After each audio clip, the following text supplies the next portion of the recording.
The following is a presentation of the Belly Up Sports Media Network.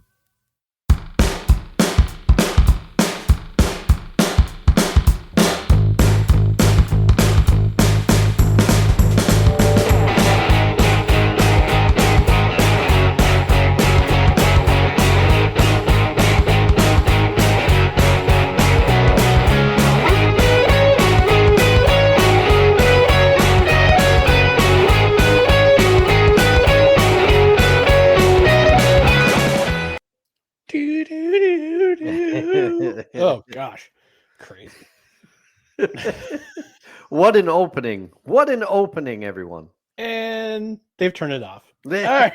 Welcome everyone to No Credentials Required. We're Unit Media Press Pass to talk sports. We are proudly presented by Belly Up Sports.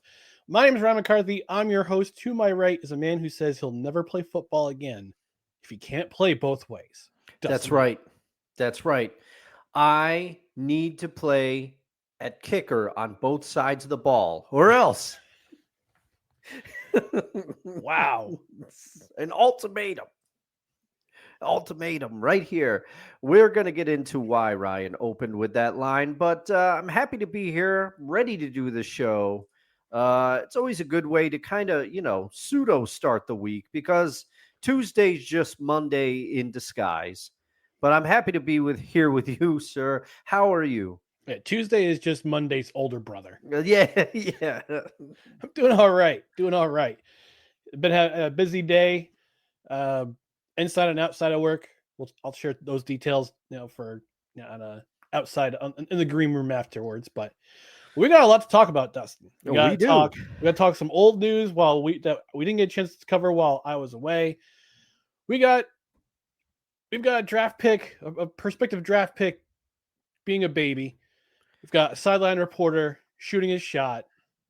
We got lists. We got a playoff drought continuing. We got our favorite athletes. Tour number 26. We've got a loaded show tonight. Yeah, oh yeah. But before we do all that, we just got to remind the people to follow us on social media. Facebook, Twitter, Instagram, YouTube. Just search for No Credentials Required. You can also find many of our other podcasts and written articles at bellyupsports.com. And on the podcast side, you can subscribe to the podcast wherever you find podcasts, including Apple Podcasts, Spotify, Spreaker, Amazon Music, iHeart, TuneIn, and Pandora. And also, please don't forget, hit that notification bell on Twitter and on YouTube. That way you know when we go live, when we have videos up, when we have show announcements. I forgot to say, Justin said it last time, but I'll mention it again. Congratulations to Nick, Dustin's brother-in-law, for winning the OV Goal Watch 2025 contest. He guessed the date correctly. Granted, it was 14 minutes before the goal actually happened, but it still counts. It does. They don't ask how, they just ask how many. So we're going to give a special shout out to him. Dustin did it towards the end of the last episode. But yeah, I'm sad that OV Watch is over, but don't be sad that it's over. Be glad because you won some prizes. Yeah, yes. And speaking of the podcast, on the podcast side, rate, review, comment, leave a 5-star rating, review, leave a review on a platform that you can review, and also on Spotify, leave us a comment. If you're watching this on the Belly Up Sports YouTube channel, this is the replay. Leave us a comment about your favorite part of the episode, or if you have a comment about anything we talked about tonight, leave it in the comment below. And we are a live show most Tuesdays and at 6:30 p.m. Eastern and on Saturday at 10 a.m. Eastern. Dustin won't be joining us this Saturday. I've got a guest in mind, but stay tuned to the socials. I'll reveal who that is. But in the meantime, this will be the last time he hears it this week, but it's always better. It's always better when you hear it anyway. So my watch is saying something, Dustin. It's chime time. It certainly is.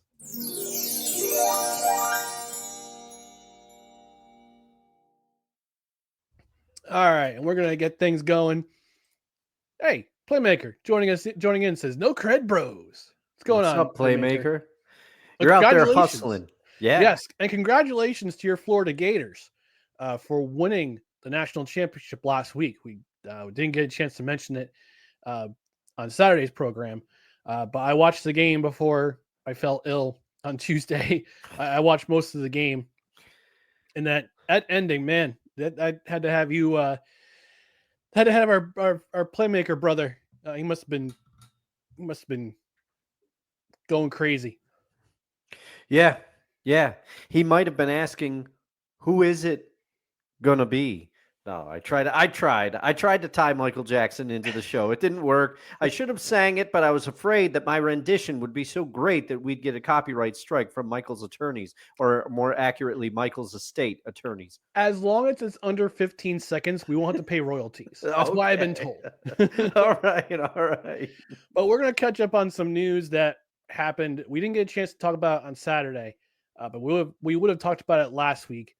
And that is one Vladimir Guerrero Jr. and his enormous contract, his elephant, albatross, whatever of a contract. 14 years, $500 million going to be surrendered by the Toronto Blue Jays that we know of for the next 14 seasons. Yeah. And I got to look over the details of the contract, Dustin, but I'll try to break it down here. All right. So looking at the contract, and actually Yahoo News came out with an article on Thursday with the details. So this is courtesy of Yahoo Sports. This year will be a 1-year deal agreed to that was already previously agreed to in January. Okay. 1 year, $28.5 million. He'll get an initial $200 million of the signing bonus that he's getting within 30 days of the contract's approval by Major League Baseball. Now, these are his salaries going forward. And again, this is a lot of it is a signing, has to do with a signing bonus. So these are not combined. So This is what's going on. Toronto will have bonus payments due on June 30th from every year from next year through 2039. And they are as follows: 13 million, 14 million, 16 million, 18 million, 20 million in 2030, 31, and 32, 22 million in 2023, 2033 and 2034, 23 million 2035, followed by 24 million, 29 million, 31 million, and at the end of this contract in 2039, $33 million. These are just the signing bonus payments. Yeah, that's outlandish. I get that they're probably going to try to defer the money or do some of the things that, but I mean, I can't believe this. First of all, it makes both of us look stupid because we both thought they were blowing up their core, but who knows that who can you keep when you have somebody now? Correct me, Vlad, I believe is 26. So 10 years into this deal, he'll be 36 years old. By the end of this deal, when they're still paying him a $23 million signing bonus, he's going to be terrible. There's no, and this is no disrespect to Vlad, but he'll be in his, if I'm doing some quick math, he'll be 40 at that point, or over 40. So that's, if I'm right about him being 26 years old, which I believe I am. But man, this was correct. This was a surprising move. I was shocked by this just because you and I both thought that they were going to blow up their core, but maybe they've kind of done that because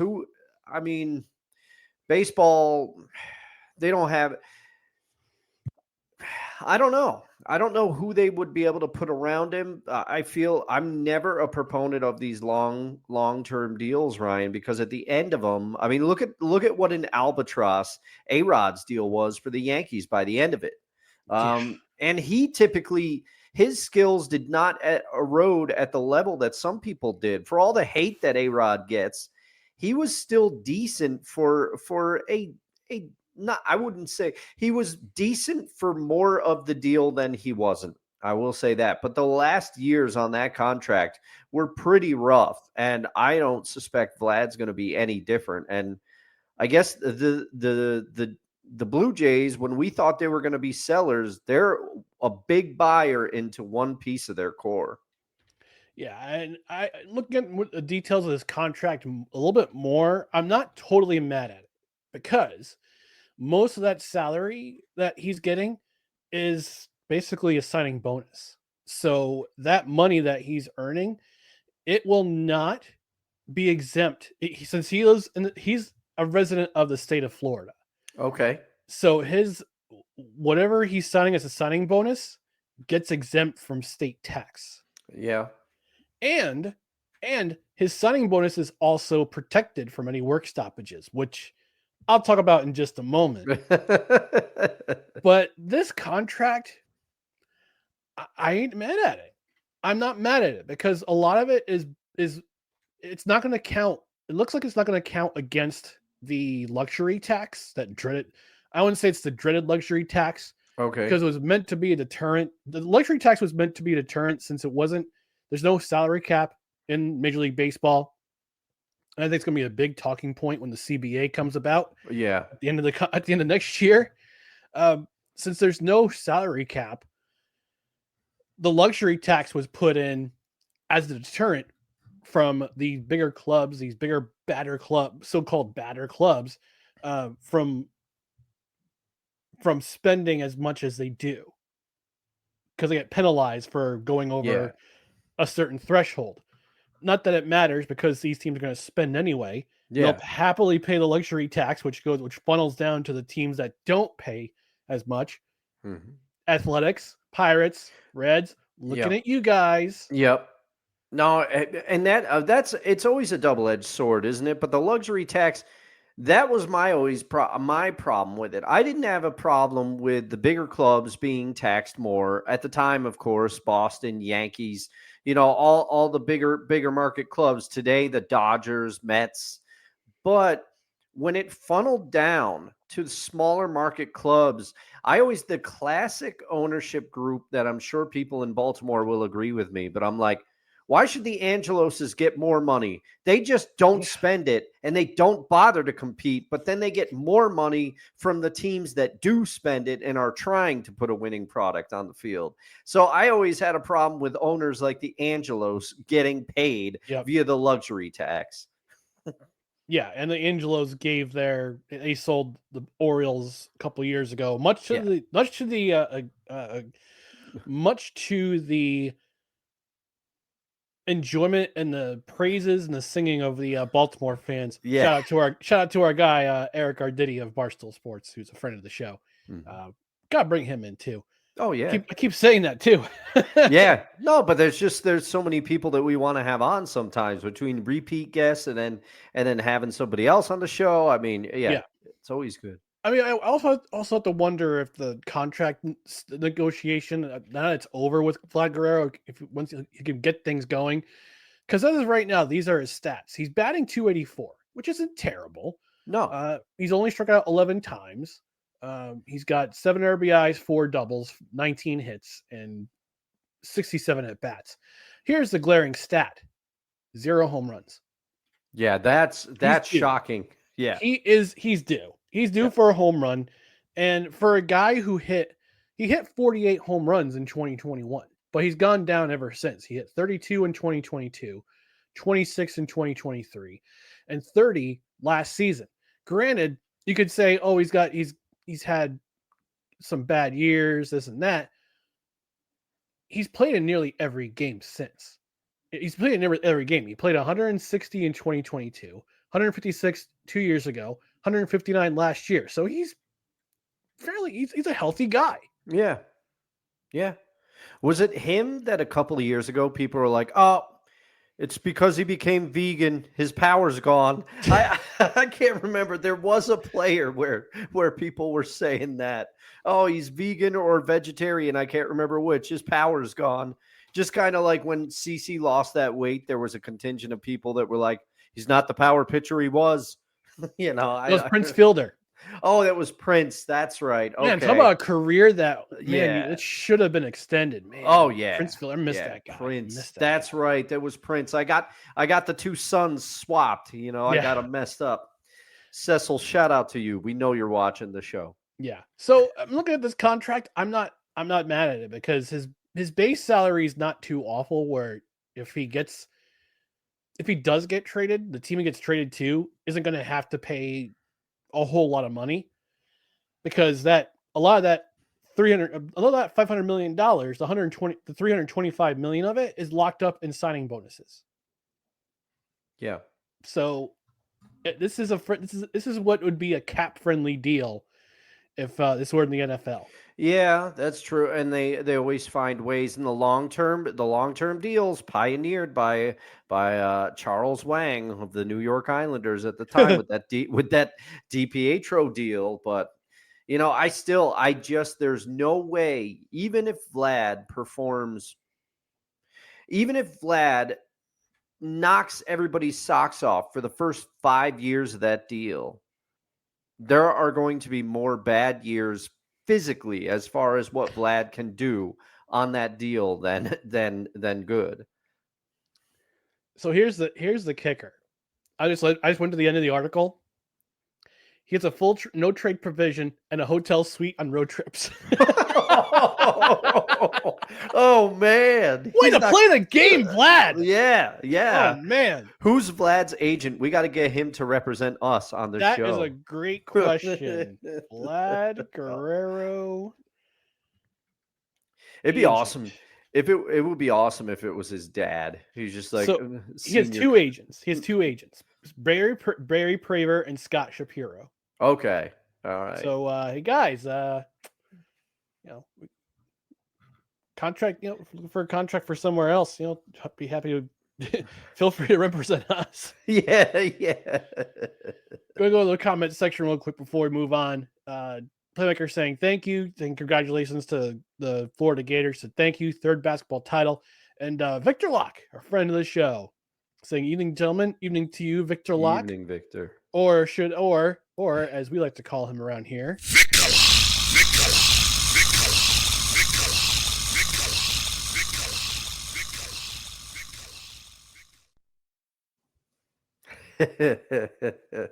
You're welcome. All right, we're going to move on to our next subject, which is Travis Hunter, who is from the University of Colorado, Heisman Trophy winner this past season, playing both wide receiver and defensive back. He was reported to have been saying that if it were up to him, he would play both ways. He would play both wide receiver and defensive back. And this is courtesy of CBS Sports, where he said, this is just one quote from the article. I'll have to read the entire thing, where he says, and I quote, it's never playing football again because I've been doing it my whole life. I feel like I could dominate on each side of the ball, close quote. So Dustin, you had thoughts. You would text me about this while I was out and about this afternoon. Yeah. You had some thoughts about this. So I'm going to let you drive on this subject. Go right ahead. Well, I was just surprised to see this. And I mean, on the one hand, I respect the confidence and the belief in oneself. You have to respect that, in my opinion. And he has proven that he can play both sides of the ball at a high level because he's doing it in the NCAA. He did it, and he received the Heisman because of it.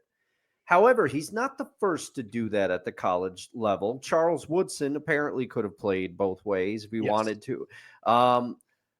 But the thing is, it was parts of the other quote, and full disclosure, I saw this from Adam Schefter's Instagram. So if I get this wrong, I'm doing this from memory. But he said, there's a second part where he said, if any NFL team asks me to play only one side of the ball, I don't want to play football. And then after that, he said, I've been doing it that way my whole life. It's more that he said something to the akin of, it's more that I want to prove them wrong than prove them right. That's my motivation behind trying to do this, because people are saying I can't do it. But the other thing that he said, and all I got with these quotes, I did not have the context of the quotes, but it just flummoxed me at work so much that I had to ask Ryan if we could discuss it tonight, because another quote attributed to that is he said, I also want to be the first overall pick. To me, those quotes directly contradict each other because guess what? If you vocally say that if any NFL team asks you to give up playing both sides of the ball, you don't want to play, and then you turn around and say, I want to be the first overall pick, NFL teams are going to stay away from that. NFL teams, they're the ones that have moved DBs to wide receiver. They've moved wide receiver. They've moved people all over the place. Former quarterbacks have been converted to wide receivers in the NFL. There are stories where somebody was told, you're not a quarterback, and they say, I'm a quarterback and I can play quarterback, and they proved it.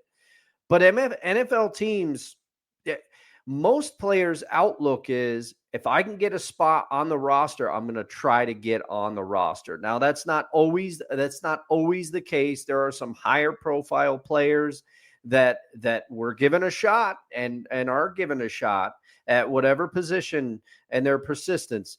But Julian Edelman, he was a former quarterback, and they said, hey, you're going to play receiver. And he wasn't happy about it, but he went out and he carved out quite a career for himself at wide receiver, if I do say so myself.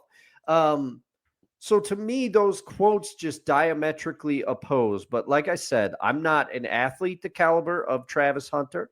I am not. I respect the drive, but I can't think of any player that's ever done that, Ryan, at the NFL level, that's played on both sides of the ball. The NFL is a different level than the college game. Everyone will tell you that. Every single person. And for him to come out and say, I'm going to do this in the NFL, and then dovetail it with, if they ask me not to, I'm not going to want to play football anymore. And then dovetail that with, I want to be the first overall pick. Those things can't happen. That's just my opinion. So he went on in the article on CBS Sports, and this is what he also said. He said, I quote, "The NFL is a slow game. You huddle. How's the contact nowadays? Minimal. That game is more conducive to him being successful." Well, this is Shedeur Sanders saying this about Travis. Travis, okay. And these comments are also egregious. So just gonna take it what it is. So Shedeur Sanders was asked if he could succeed as a two-way player, and this is what Shedeur Sanders says: "Quote: The NFL is a slow game. You huddle. How's the contact nowadays? Minimal. That game is more conducive to him being successful than a college game. College is tempo, tempo, tempo. Now you're talking about you have to be in shape. Pros, how many seconds between plays? Please. He's going to go jogging after every darn game because he's going to have all that energy, man. He's built for this." Close quote. Come on. Oh, man. Look, I saw that the University of Colorado is going to actually retire both Travis Hunter's and Shedeur Sanders' number. It's like, yeah, you're going to retire the number of a 13-12 career quarterback who was 8th in the Heisman voting. And I think he's their second Heisman Trophy winner. Rashawn Salam was the first. Oh, yeah, that's right. That's right. Russian Rashawn. But that comment, I think that comment, even more than Travis Hunter's comment about not wanting to play football because he can't play both ways, is the worst comment. Yeah. Oh, the NFL is a slow game. How do you know? Yeah. Look, I know your dad played, and your dad was one of the fastest men on the field at all times, but that comment is gonna Oh yeah. Woo. Especially you take a receiver like Tyreek Hill wherever he ends up playing next year, because it might not be Miami, and apparently Miami and Jalen Ramsey are parting ways. But we'll talk about that tacitly later in the show. That's what's called a tease, ladies and gentlemen. How's it related? You'll find out once we get to our topic in that segment. But like Tyreek Hill, he'll want to light Travis Hunter up for that. That quote, he'll say, "I'm faster than anybody in the NFL." He will take that as drive, and he will just try to blow by Travis Hunter. Can he do it?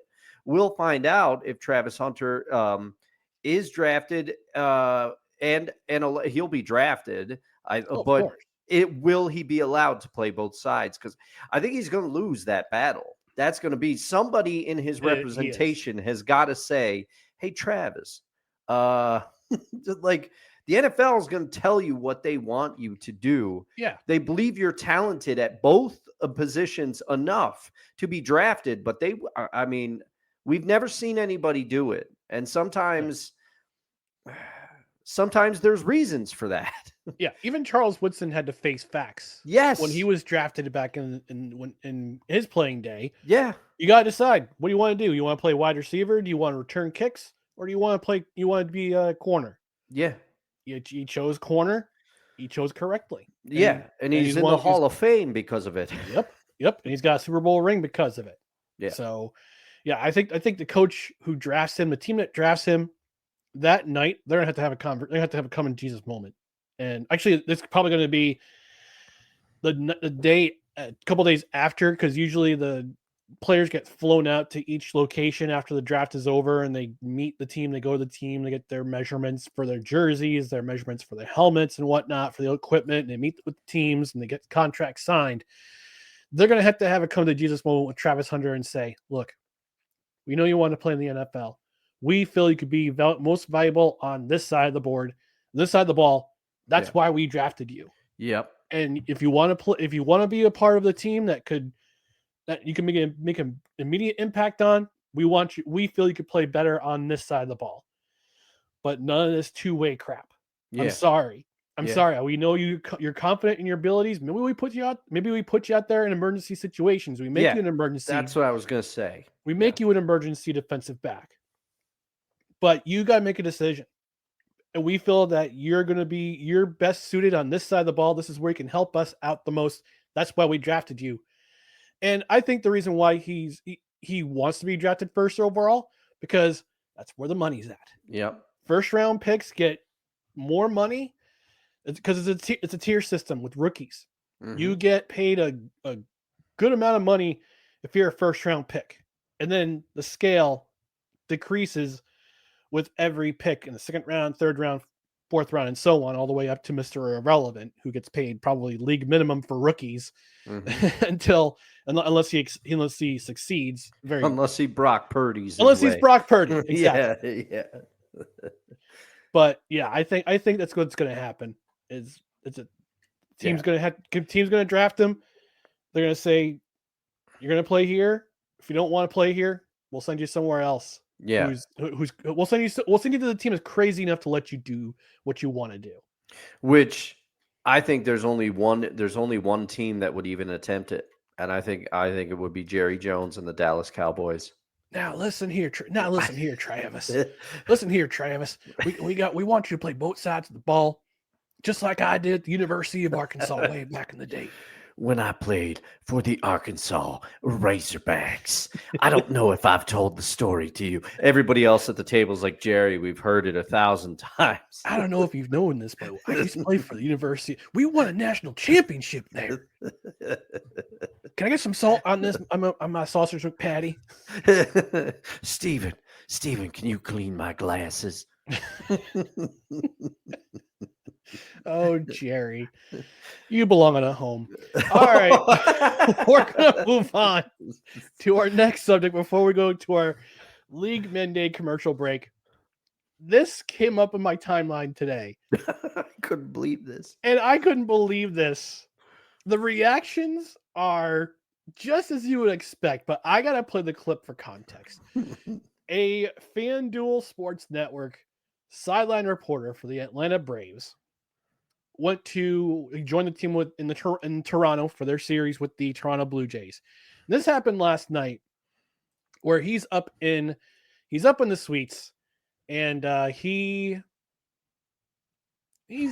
playing the field, and not in the way you'd think. So I'll go ahead and I'll play this clip from FanDuel. This is courtesy of FanDuel Sports Network for the Atlanta Braves. Let's go ahead and listen and find out what happened, and we'll talk about it a little bit more. We're having a lot of fun up here up the Corona rooftop. Who do we got here? What's your name? My name's Lauren. Lawrence, all right. And I'm Kayla. Kayla, and you guys hang out at the rooftop lounge often? Once a year I come out to visit. Okay, well, we timed it pretty well. All right, good. How are you guys feeling about root for the Braves today? Oof, I don't know. I'm hoping for the best. What about you? Are you a Braves fan now? Not quite. Not quite. All right, I'm gonna go to work up here, guys. Good luck the rest of the way. Okay, Wiley. You got 4 innings to get the numbers. Come on it. Get us some more Braves fans. All right, so they want me to get your number. They want you to get my I'm dead serious. They're saying in my ear right now, she doesn't believe me because she thinks you guys are not. I'm making this up.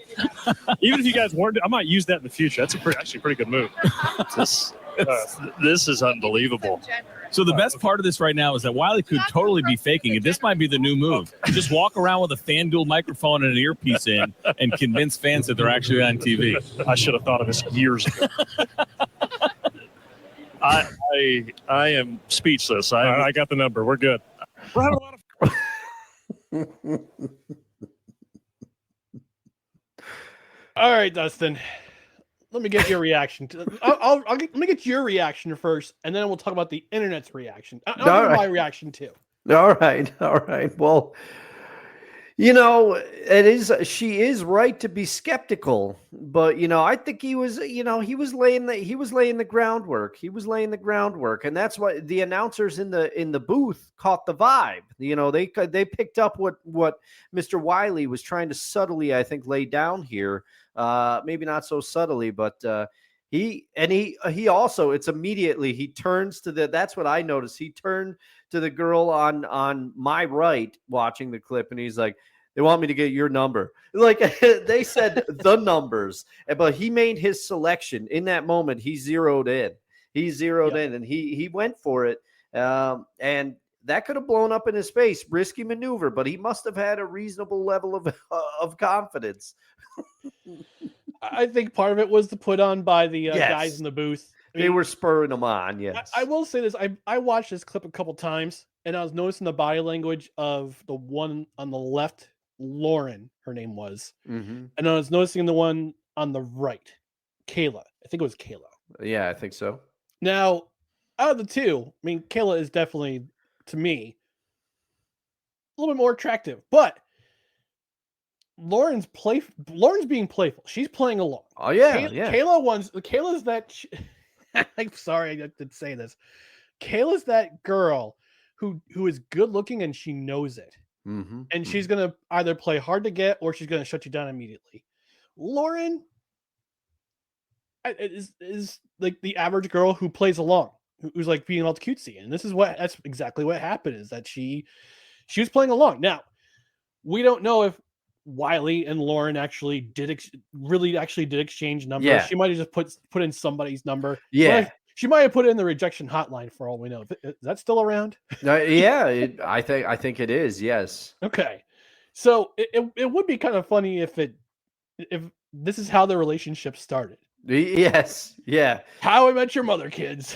Fast forward 3 years, they're married and they have a kid. Yeah, right. They're living in downtown Atlanta, or wherever Wiley is next. But the internet reaction on Twitter. This was posted by Miles Garrett TV, Miles Garrett, sports reporter for Fox 5 Atlanta,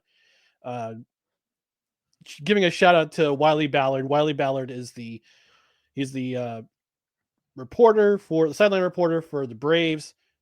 He's also and more. Well, his Twitter profile says and more. So so the reactions are mixed.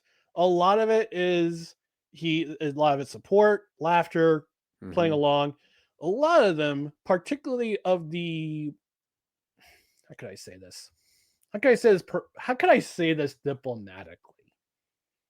I don't know what's coming, everybody. The scolding part of the internet. Okay. Are very, especially the female persuasion. They are big mad.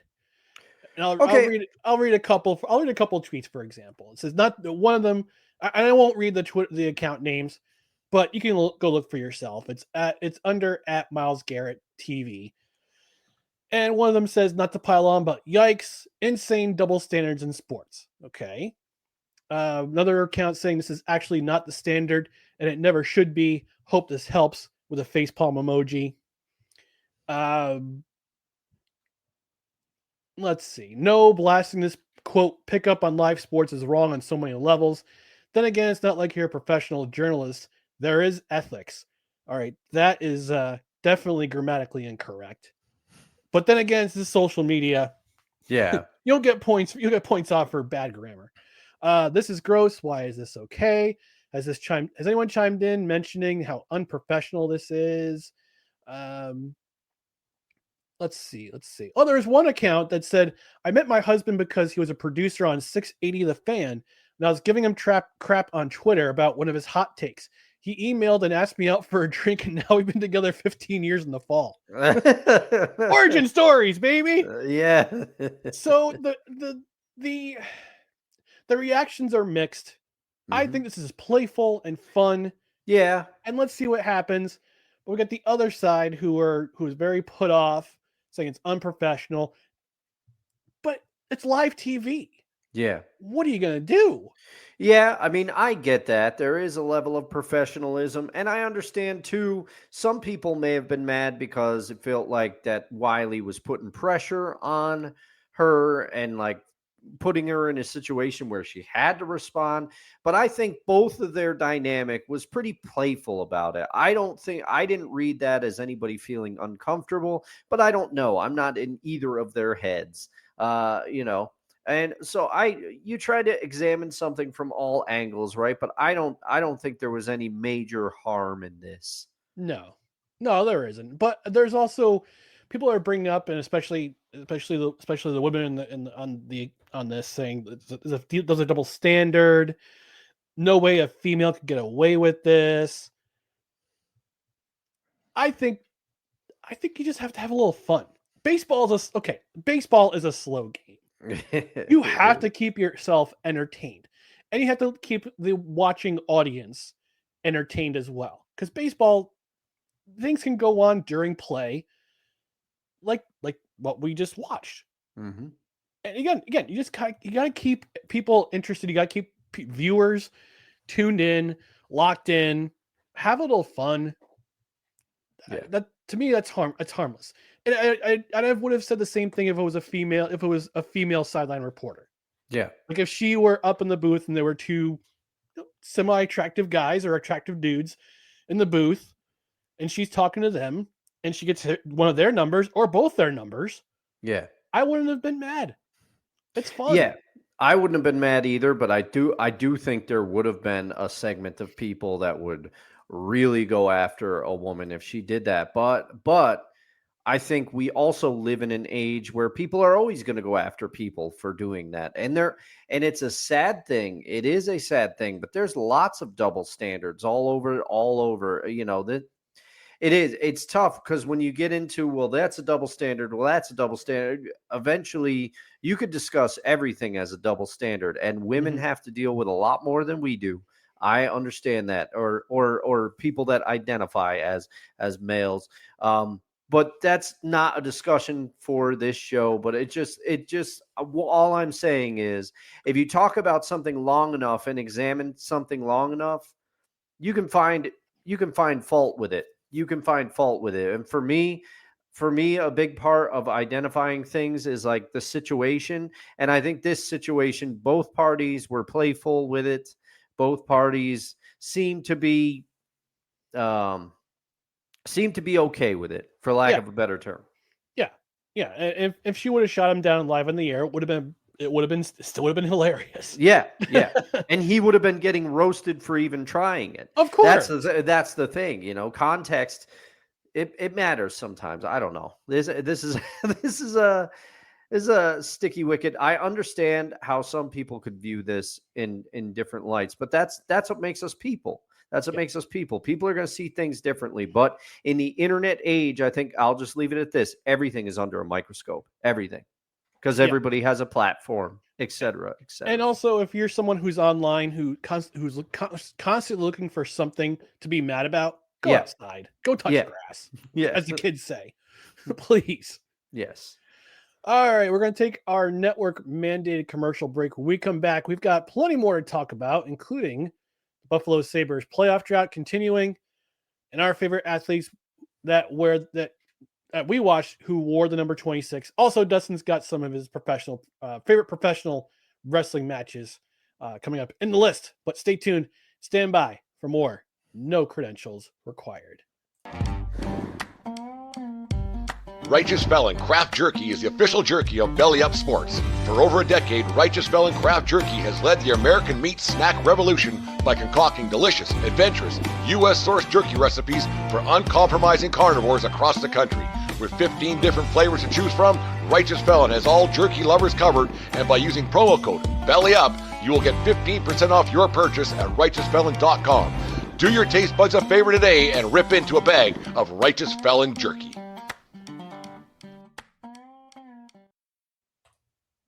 Yeah, StreamYard's playing some games with us with the pre-rolls, but in the meantime, we're going to tell you all about righteousfelon.com.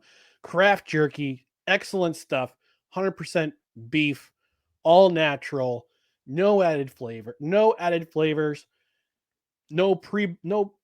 antibiotics. It's all great beef, 100% grade A beef. Mm-hmm. It's not doesn't go just for their jerky. Also goes for their biltong, which is the African-inspired air drying method for the craft jerky. You've also got the beef sticks. They're wonderful beef sticks, which is 100% beef. Also, their the street taco sticks, meat sticks. They're 100% pork, which is and their turkey jerky, 100% real turkey. Tastes like a turkey dinner. Mm-hmm. And again, those beef sticks, 100% beef. Unlike the ones you see in the store, where their primary ingredient is pulverized chicken. Oh, for shame. For shame. For shame. But it's not just for human consumption. As Dustin can attest to, they're also, you got some dog treats out there. Yes, the Ranger dog treats. I gave Pickles some duck ones this past weekend when I was over there. He loved them like he always does. He goes crazy when the Ranger dog treats come out. I think it's gotten to the point where he recognizes the bag, and I use the promo code to get those. And I've been saying on the show that I needed to get another order in. I did, Ryan. I got some barbecue beef jerky. I enjoyed that. I ate it at work. It was in my desk I thought it would be in my desk for at least a day. It didn't make the day. I snacked on it while I was there. And then my preferred option, I will say, I have many more of the flavors of the jerky to try, but the beef sticks might be the way for me. I ordered some more beef sticks. I got their variety pack. I have the habanero Escobar, which I've had before. I like. It's very hot. I got some of the OG hickory, great flavor. I got the Mexican or the street taco, which I really enjoyed, and that might be one of my favorite flavors. And I did try the turkey stick, Ryan, the lemon pepper turkey stick. Oh man, sorry, Righteous Felon, and that was delicious. So I need to get more. But don't be like what I just mispronounced there. Go and get some Righteous Felon craft beef jerky. You won't be disappointed. Type in the promo code BELLYUP to get 15% off your order. And as an added bonus, for every order over $50, you get free and fast shipping. So you can combine the order, the free shipping with the 15%. Get yourself some free and fast shipping. When I've ordered it in the past, it's in my house in a matter of 2 days. Yeah, there's a box right at my door, my doorstep, and it says Righteous Felon, and it's awesome craft jerky. It's delicious. It's one of our best. It's one of our premier sponsors here at Belly Up Sports. Again, righteousfelon.com, promo code BELLYUP at checkout, 15% off your order, and free and fast shipping for every order over $50. And Righteous Felon, you get the coveted, no credentials required seal of approval. There's absolutely poppers. Absolutely. Tony Atlas likes it too. I love me some Righteous Felon craft jerky.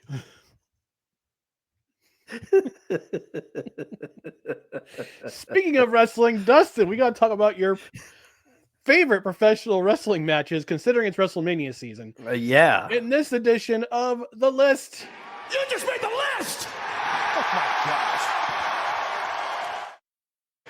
Full disclosure, we were going to push this to Saturday, but then I remembered I wouldn't be here Saturday. So tune in Saturday like I will, because I want to get Ryan's matches. Right. But I wanted to get mine in before I'm absent. And to those of you who'll miss me on Saturday, don't worry, I'll be back. To those of you who are rejoicing because I'm not here Saturday, love you too. But my matches, okay, let me disclaimer, these are going to define the era that I was watching wrestling religiously, okay? And also, I'm going to refer to a match, and it might make people mad, but keep in mind, I'm referring only to the match itself. Okay, we're going to start out. I'm going to do one honorable mention because it almost made the list, but I couldn't do it when I started considering the other matches. Honorable mention, and the only one, this is the only one I'm doing. There is a tag match that is the 1-2-3 Kid and Razor Ramon versus Shawn Michaels and Big Daddy Cool Diesel. So that right there shows you. I watched this match so many times. It was on the WWF home videos. Do you remember getting those home videos, Ryan? And Todd Pettingale was on the tapes, and he gave codes for NBA Jam. He gave codes, both the Sega version and the Super Nintendo version, of how to like automatically set yourself on fire mode and stuff like that. So I remember I watched this tape to the degree that I remember that. Shout out to my cousin Zach for getting me that. But that match, in all seriousness, go watch that tag match. It shows why Shawn Michaels is one of the greatest wrestlers. We all know Scott Hall was uber talented and underrated Sean Waltman, okay? Sean Waltman could make anybody look good. Kevin Nash, I love you. I was a huge Diesel fan back in the day. That's why I got the tape. But you are not on the caliber of everybody else in the match. But he does a good job in the match, too. It tells a story in a little tag team match. That's my honorable mention. But now we go. You know the Kevin Nash trifecta, don't you? Yes. The big boot, the big boot, the power bomb, and a torn quad. Yep. Yes. The torn quad. And also his cameo as Super Shredder in Teenage Mutant Ninja Turtles 2, The Secret of the Ooze. But Kevin Nash, shout out to you, man. I'm serious. I was a huge Diesel mark back in the day. Okay. Number 3. We're going to go, and this is kind of on the fly because I couldn't figure out where to put this matchup, but this one falls in number 3, Halloween Havoc 1997, Rey Mysterio Jr. versus Eddie Guerrero. Hey. This match was good. This is the match where Eric Bischoff has admitted that he didn't like the storyline. He didn't like it. Upon retrospect, he wouldn't have done it, but this was the match where Eddie Guerrero was trying to remove Rey Mysterio's mask. It was the start of this storyline. It was the start of the Eddie Guerrero turn in WCW. I am putting this on the list because there was no way. I loved the cruiserweights in WCW back in the day. That's why I started. Nitro was the first one to move to 3 hours. Raw was only 2 hours back in the day. And pre-taped. Yes. And Nitro was live. But what I would do, I was a WWF guy through and through. I was. But WCW always got me for that first hour. 1, because it was on. Yep. 2, the cruiserweights. And I'm going to put the NWO at 3 because once the NWO started taking off, I did start watching more. But I always tuned in because I knew that Nitro was going to start hot with those cruiserweights. And here's the thing, everybody. I know that some of these moves, you're going to go back and you're going to watch this match, particularly Rey Mysterio Jr. They talk about how innovative his moves are, and you're going to see moves you've never seen before.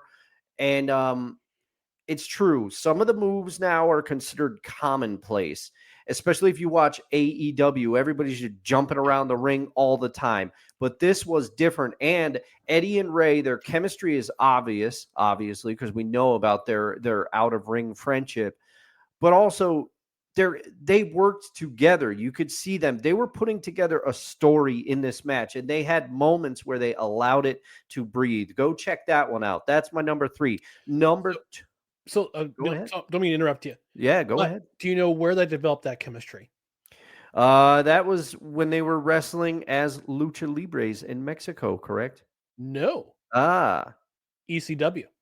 ECW. Oh, I didn't know Ray was. Yeah. I knew Eddie was in. Ray was in ECW. Eddie Guerrero, Dean Malenko, Chris Jericho. They were all in AEW. They were all in ECW before they went to WCW. If you watch the if you watch the Monday Night War documentary, it's like a 14, 15 I gotta watch that series on Peacock. Yeah, and I'll lend you my username and password again. But it's like a 14, 15, 16 episode series.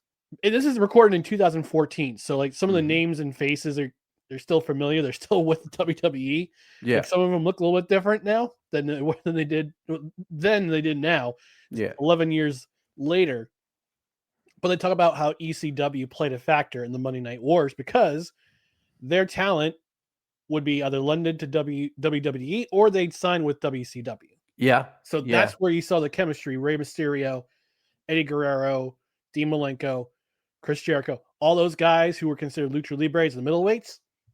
That's where they developed that chemistry. Okay, gotcha. In the ECW. In the ECW arena. ECW. Okay, number 2. Yeah, number 2 for me. Number 2. And I wrestled with this one for a long time. Okay, this is the match. This is the one. But I'm going to talk about Bret Hart. Bret Hart did not have many high moments in WCW. And you're thinking, how do 2 WCW matches make your list when you said you're a WWF guy? We'll get to WWF. The Owen Hart trivia match. Okay, the Owen Hart tribute match. Sorry. Bret Hart versus Chris Benoit. And I know there's a lot of things surrounding Chris Benoit. It's controversial to bring up Chris Benoit, but I am talking just about the match. This match was just on Nitro. It was on a random Nitro, and this is a match that fans still talk about years later. It was Bret Hart, who was at the peak of Bret Hart. Love him or hate him, is one of the best technical wrestlers we've ever seen. The way that he works with other in-ring talent, and Chris Benoit at one time was high caliber, and those two men went out and they made a heck of a match together. You could tell they gave it everything they had, and the friendship between the two men, or I shouldn't say friendship because I don't know, but the respect shown to each one of them throughout the match is something. And also the announcing team, which, side note, my favorite announcing team in the WCW Monday Night Wars era was Mike Tenay, Tony Schiavone, and Bobby the Brain Heenan. I thought it was one of the few 3-man announce crews that worked. They said that, this is after Owen Hart. This is after everything happened. I can't remember how long after it happened, but they said, we didn't think Bret Hart would ever wrestle again. And I don't think a lot of people did. I don't think that's storytelling. I think they were surprised. They talk about how they were surprised to see him come back. And they both men wanted to do this match, and it's a good one. Go out and watch it. Again, it's a different era. It's a little slower, but both men gave everything they had. It's a technical wrestling match. I like those kind, and you can't deny Bret Hart's talent for working with others. And irrespective of everything else, I know that Chris Benoit's in-ring actions are linked with the horrific acts that he did outside of the ring. But technical wrestling ability, this match is something to watch. Go out and check it out. I thought about not putting it on this list, but I was like, this is one of the matches I remember. I got to do it.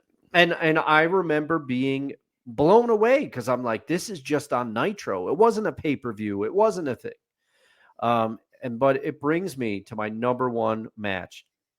You know all about the era that I've watched now. I've painted the picture for you. I didn't watch in the golden era. I don't watch the current product largely. Sometimes I'll dip in, but I don't watch the current product. I grew up on the new generation, Bret Hart, Shawn Michaels, Diesel, Undertaker, although I grew up on all that stuff. Shawn Michaels, I know everyone says that Ric Flair is the wrestler that can make anyone look good, and no disrespect to the Nature Boy, but my other pick for that is Shawn Michaels. Shawn Michaels can wrestle with anybody and make anyone look good if he wants to, because back in the day, Shawn, we all know he could be difficult, but Shawn's talent, undenied. I loved Shawn Michaels when I was a kid and when I was watching. He takes my number one spot. He was in the honorable mentions. He takes the number one spot. Hell in a Cell, number one, he and The Undertaker. That's my match. That match, everyone remembers Foley and Taker. And trust me, I remember Foley and Taker too. Hats off to Mick. I love Mick Foley. I think he does a great job of telling a story. A lot of people discount Mick Foley. They say all he can do is take pain and he's like a sadistic. That's not true at all. Mick Foley was trying to...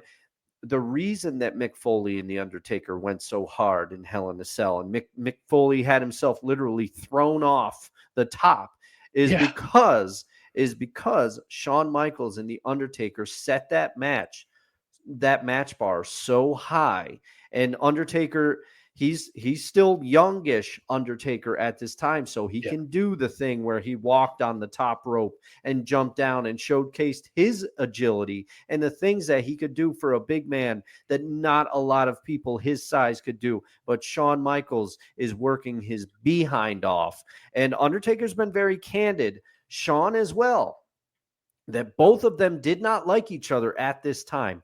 That has changed, but they both respected each other and they both wanted to do the best they could for the other one during that match. That match is the one that set the table for Hell in a Cell 2, Foley Undertaker. Go back and watch it. Shawn Michaels is perhaps one of the greatest wrestlers to ever do it.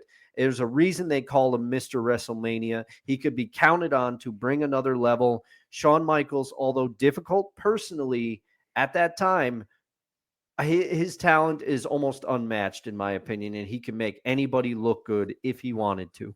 Yeah, he described himself in the Mr. McMahon documentary. He says, back then, I was a bit of a prick. Yeah. And pretty much everyone in the locker room outside of Triple H would agree. Yeah, everyone outside of, and back when Scott Hall and Kevin Nash were still there, they were friends with Shawn. They stood up for Shawn, but they also acknowledged, like I can remember seeing a clip of Kevin Nash, and he said the stuff that Hunter put up with, he goes, we don't know why, because he said both Scott and I, and he goes, granted, Scott and I were pretty crazy, but he said both of us reached a point with Shawn where we're just like, we can't like deal with this anymore. And he said Hunter was always there. Paul was the one that picked up the pieces with Shawn and always stood by Shawn no matter what. Right. Kevin Wilson from Belly Up Fantasy Baseball and Fantasy Sports saying, happy Tuesday, gentlemen. Happy Tuesday to you too, sir. And that has been Dustin's edition of The List. You just made the list! Oh my gosh. My list will be revealed on Saturday morning during the Saturday brunch with guest to be determined. But I assure you that they'll be wrestling fans. That's for sure. All right. We got one more quick topic before we finally close out the show. The Buffalo Sabres, last week, their playoff drought continued. They had a very outside chance of making the Eastern Conference playoff. Unfortunately, that was not to be. And now this is now 14 consecutive seasons. The Buffalo Sabres are out of the NHL of the Stanley Cup playoffs. That is the longest drought in professional sports to go, only topped by my New York Jets. Which brings us to this debate. It's a small debate. And I've inquired about having a poll put up on Belly Up Sports on our channels about this vote and discussion. Which of these two teams, the Buffalo Sabres, my New York Jets, which of these two teams will break their playoff drought first? I have an idea, but do you want to lead off, or do you want me to go? You know what? I'll lead off with this one. Yeah, lead off. Since we're talking about my favorite football team here. Mm-hmm. I believe, and this is going to come back to haunt me. I swear it's going to come back to haunt me. I think the New York Jets will break their playoff drought before the Buffalo Sabres will. And I'll tell you why. Because I think they're one or two pieces away from actually going on a run to the playoffs. They got the defense. Need to straighten a couple things out there. They need another interior lineman who can stop the run. On offense, they just need a quarterback and a left and a line that stays healthy. That's basically it. Everything else is already in peace. They got one of the best corners in the game. They've got one of the best young wide receivers in the game, and Garrett Wilson. They've also got a two-headed backfield with Braylon Allen and Breece Hall. And on defense, they just need to stop the run.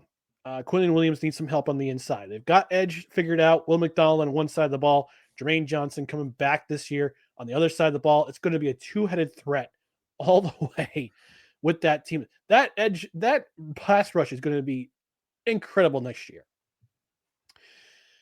But I also think you've got a coach in Aaron Glenn who is going to be tough on his players, but he's going to be fair to his players. And I think they'll reward him with some wins. I think they got a smart guy as their new GM, Darren Muji, who did some pretty good things in free agency as far as I'm concerned. They still have the draft to go, which the draft will be 2 weeks from Thursday. Which is insane. It's coming up real fast. Yeah. So I think that they get a quarterback for the future. I think they'll draft him in the second round, or they'll trade up back into the first round and select somebody like a Jackson Dart or Kyle McCord from Syracuse. I'm hoping one of those two guys will fall to them. And it seems like Woody Johnson is finally willing to get out of his own way and let management and coaching finally do their jobs, because that's what has kept them from going to the playoffs. Is when after the second playoff where Rex Ryan took the Jets to the championship game, in the conference championship game in 2010. After that season, Woody Johnson said, "Okay, I'm going to get myself involved in the affairs of player personnel operation," and that's when things went downhill. But I think hopefully, finally, Woody Johnson has had the come to Jesus with himself and said, "I gotta back off. I gotta let the coaches coach. I gotta let the personnel guys do their thing," and hopefully that leads to the Jets finally breaking their playoff drought. Because I don't, for whatever reason, Terry Pegula, and more so his wife, I guess his wife is more involved in the Buffalo Sabres day to day, just can't seem to get it right. So that's my opinion. Dustin, floor is yours. Well, let me say, you laid out some good reasons. And I'm not going to try to equal your Jets knowledge because I don't have it, but I'm going to come at this from a different angle because I too agree with you. I think the answer is New York Jets. I think they break it first. And I'm going to give you my reason why, and it's like I said, it's a little bit of a different angle. The Buffalo Bills have this division, right? This is their division now. But I think if you look back in the day, it was fait accompli. The Patriots were going to win that division. The Jets were competing for a wild card spot by default. That was where they were because at the time the Bills weren't good either. The Dolphins, mixed results to say the least. So that division, the AFC East, even when the Jets had that little run there, and where Mark Sanchez looked like he might be the future, they were relegated to a wild card spot because of the Patriots. But here's my thing. Patriots aren't the Patriots anymore. They are as close to a rebuild as they're ever going to get. Miami can't play in the cold. They can put up all these offensive points, but as soon as the weather gets cold, they falter. Jason, I'm sorry, prove it until it's not a thing anymore. But here's the thing. Jalen Ramsey and the Dolphins parting ways, apparently, very shortly. Tua's concussion issues. Do the Dolphins have their quarterback? Josh Allen, how much can the Bills put around him? Because the Bills have their own they have made the playoffs, but they can't get by the Chiefs. Nope. At some point, those extra miles on Josh Allen, they may catch up with him. And the Bills have not had the best luck with putting certain things around Josh Allen. For now, I'm going to get a lot of hate for this. For now, the division is still Buffalo's. Probably for the short-term future, the division is still Buffalo's. But the Jets have more of a shot than they ever did because of what the division is like around them. I actually like Justin Fields at quarterback for the New York Jets. I think he could do some things. I was secretly hoping that Justin Fields would end up in Seattle as their quarterback. I would have been happy if my Seahawks had Justin Fields. So I probably like him more than most, but I think Justin Fields has gotten a bit of a raw deal in his first few seasons in the NFL. I think he has enough talent. He could be more than a bridge. That Jets defense, they still have that window, and they do have some young weapons on offense for sure. They have Garrett Wilson, as you detailed, and they have a running attack, which we know. I just have faith in Aaron Glenn like you do. But I also feel like it's going to take some time for the Patriots to turn it around. The Buffalo Bills, eventually, I just feel like they're going to come back to earth a little bit, because playing later into the season and then not getting over the hump is going to catch up with you. And also, they need Josh Allen to stay healthy because he is so instrumental to their team. So instrumental. I feel like the Jets have a better shot than the Sabres. The Sabres, what a fall from their heyday, their recent heyday, in my opinion, with Chris Drury and Danny Briere and Ryan Miller in net and Lindy Rupp coaching them. You know, that's the Sabres I remember, but that's a lot of years ago now. That's the thing. And they just seem to have been rudderless since then. They can't put it together. Now the Jets, people would argue the Jets are the Jets, they're cursed, blah blah blah. But I think a couple of things are coming together. Like you, I like these hires. I'm not as familiar with them as you are. I don't have the knowledge, but I also think there's a slight erosion of the division. And it's not like it was back in the early 2000s and into the 2010s, where the Jets were automatically relegated to a wild card spot competing for it before the season even started, because the Patriots were too good and the rest of the division didn't have the horses to compete around them. Well, we got our answers. So yeah, I'm hoping that this becomes a poll on our Belly Up Sports, on our social channels. Which franchise will break their playoff drought first? Will it be the Buffalo Sabres or the New York Jets? If you're watching on the replay, if you're listening to the podcast, give us a response on social media, on our Twitter, Facebook accounts. Just search "No Credentials Required." Also in the comments section on Spotify, and in the comments section on the YouTube, the Belly Up Sports YouTube, when this replays tomorrow morning. All right, we're going to conclude our show with our favorite athletes to wear the number 26. This is episode 26 of 2025. We are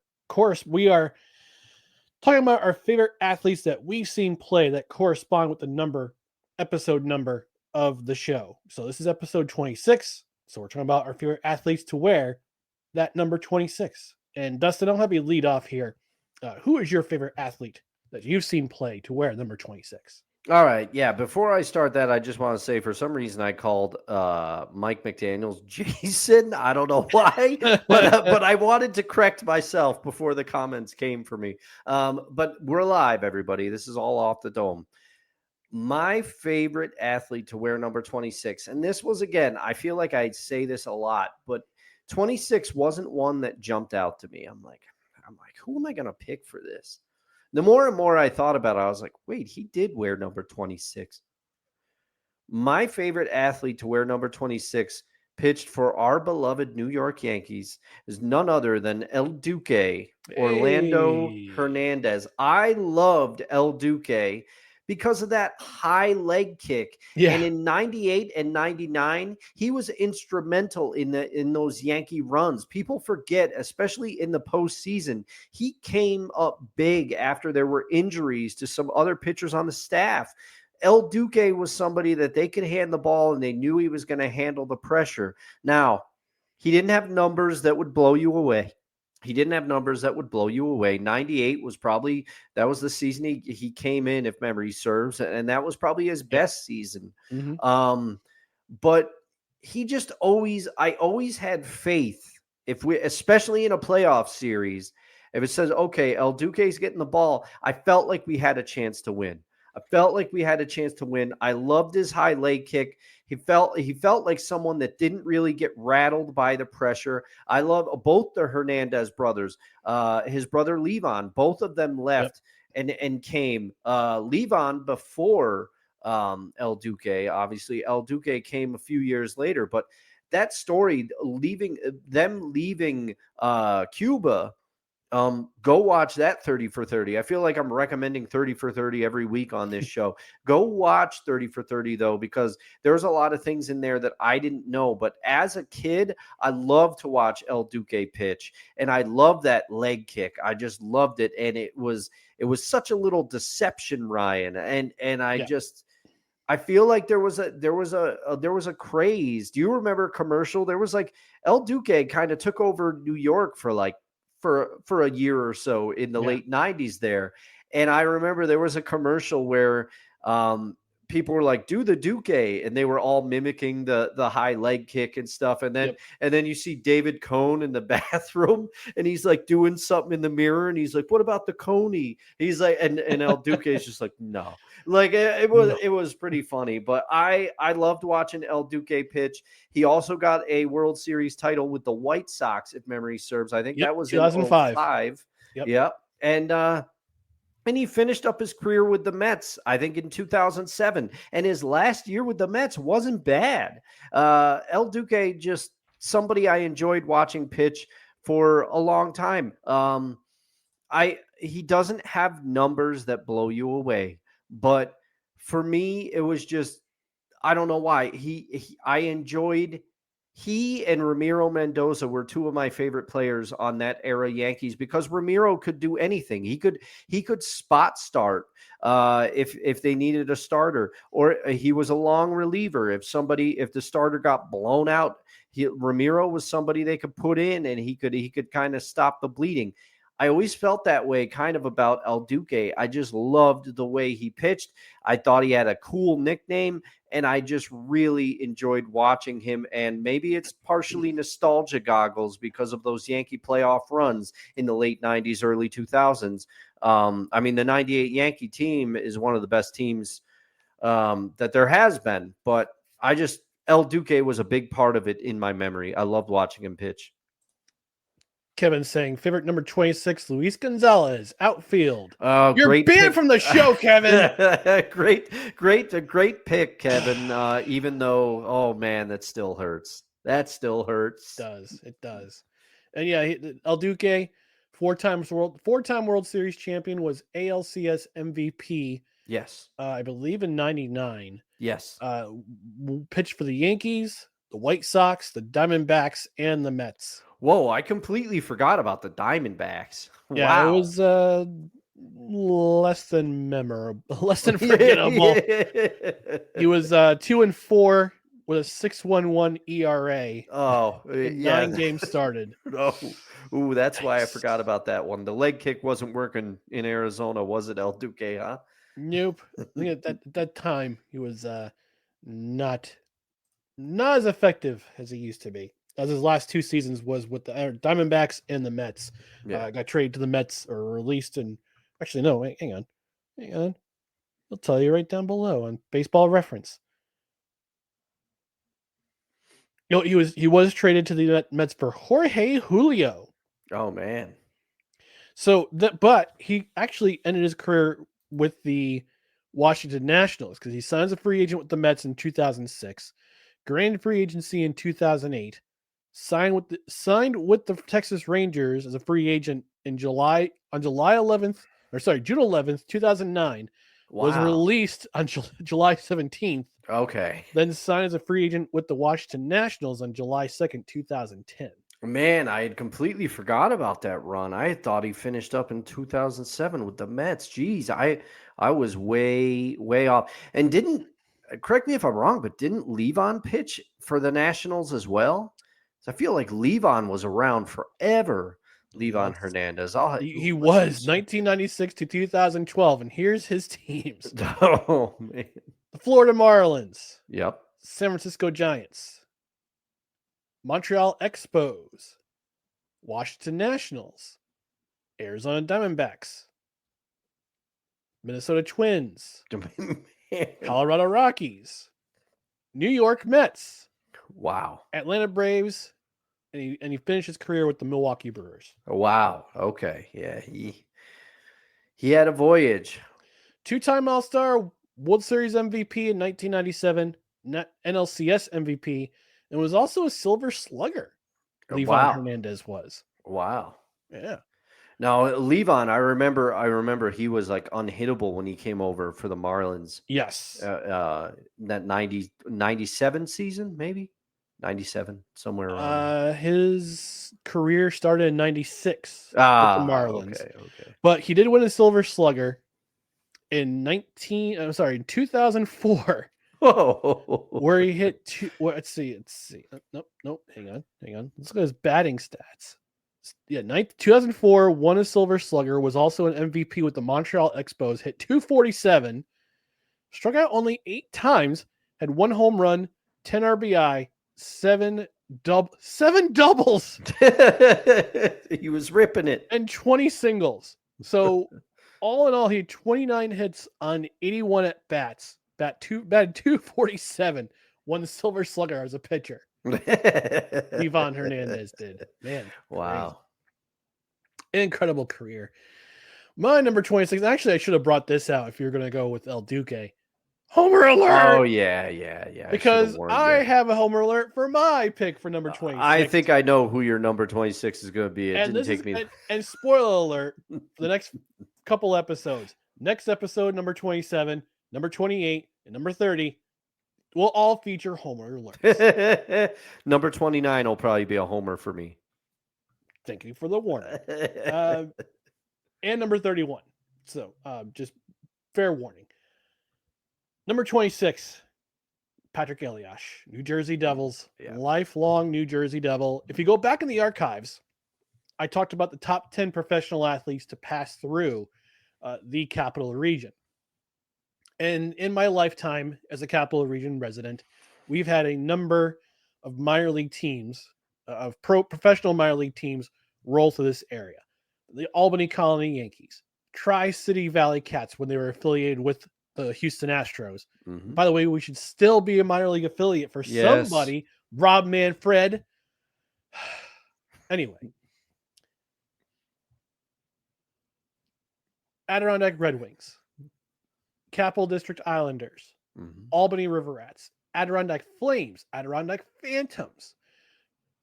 Albany Patroons. Yeah. Think about some of the names that came through this area. Mario Ellie. Phil Jackson. George Carl. Yeah. Their head coaching careers started partially in a way with the CBA with the Albany Patroons. Also, Pat Riley from Schenectady. Schenectady. Played at Schenectady High School, then went on to the University of Kentucky. But my favorite number 26 actually also passed through the Capital Region area as a member of the Albany River Rats back in the day. His rookie season, he was in the Albany area, the capital region, as a River Rat from 1995 through part of 1997 when he got called up to the New Jersey Devils and had the greatest career as a New Jersey Devil in the history of the franchise. He ranks first in a number of categories as a New Jersey Devil. Goals, assists, points. I'm going to say games played. Either he or he's second to Ken Danico, because Ken Danico played from 1982 to 2003 and was the OG New Jersey Devil. He's Mr. Devil for a reason. But Patrick Elias leads the New Jersey Devils as a career leader in a number of scoring categories, both in the regular season and in the playoffs. And that you could tell he was going to be a star during the 1999-2000 season when he was put on the same line as Jason Arnott and Peter Sikora, another former Albany River Rat, wore number 17 with the New Jersey Devils for a very long time. The A-line was incredible. And I thought that Patrick Elias had the chance to be. Now, the New Jersey Devils have never had a 100-point scorer in the regular season. Wow. In their franchise history for 40 plus years. They've never had a 100-point scorer. He came close. They've also never had a 50 goal scorer. And it was Brian Gianto who came very close in the early 2000s. But Patrick Elias just blew everyone's expectations as a premier scorer for the New Jersey Devils. Helped lead the Stanley Cup run in 2000. Was the primary assist for for Jason Arnott's game-winning goal that clinched the cup in 2000 in double overtime in Dallas. 2003 also was a part of the Stanley Cup team. So he's part of 2 of the 3 Stanley Cup teams for the New Jersey Devils. And again, broke all sorts of records, spent his entire career with the New Jersey Devils. Almost became a New York Ranger. Oh. Was this close to becoming a New York Ranger. But thankfully, Lou Lamoriello back in the day saved the day. Got that contract, that big contract for him that helped him stay a New Jersey Devil for life. And was also part of a number of Czech Republic teams, or Czechia teams as they call it now, in the World Championships and the Olympics. I'll double check my research, but I think he's a part of the coaching staff for 2026 in Milan with the Czechia hockey team. We'll double check, but I'm pretty sure he has some involvement with that.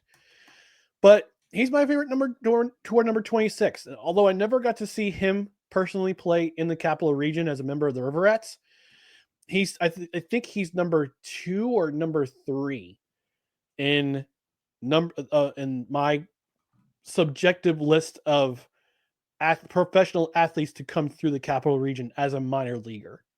I believe he's number 3 because I think number 2 is Mo Rivera, and number 1 is Derek Jeter. But my favorite number 26, Patrick Elias, New Jersey Devils. Yeah, that's a great pick. Notice that I didn't a little glimpse into how the sausage is made, everybody. Ryan and I usually sometimes we haven't picked the same person yet. We've come close though. Yeah, we have, but I usually check in and just say, okay, what sport? Because I don't want to spoil it for myself. I want to react. But I knew Patrick Elias was going to be the pick. I didn't even bother texting you because I knew. Yeah. Well, just in case you're keeping score at home, number 27 will be hockey. Number 28 will be football. Number 30 will also be hockey. And number 31 will be hockey. There you go. There you go. Kevin had a redo because he wasn't want to be banned from the show. Number 26 redo, Kyle Korver, New Jersey Nets. That's right, New Jersey Nets. Not those losers, and not in loser Brooklyn. Yeah. And also, New Jersey. He was on the Sixers as well, wasn't he, later in his career? I can't remember. Kyle Korver. But I will say this. A video game fact. Back in college, my old roommate, shout out to you, Matt Latino, if you're watching. We used to play a lot of NBA Live 05 in the dorm room, and Jason Capono and Kyle Korver. Wow. If one of us picked a team with Jason Capono, the other one picked a team with Kyle Korver, because Jason Capono had no business being as accurate from three. Somebody at EA screwed up the stats because Capono could not miss. So Kyle Korver was that good at shooting the three ball, though. So Kyle Korver spent his career with the Philadelphia 76ers. He was drafted by them. Yeah. Coming out of Creighton University. Yep, I remember. He's a Creighton Blue Jay. Then went to the Utah Jazz, Chicago Bulls, Atlanta Hawks, Cleveland Cavaliers, where he was not on the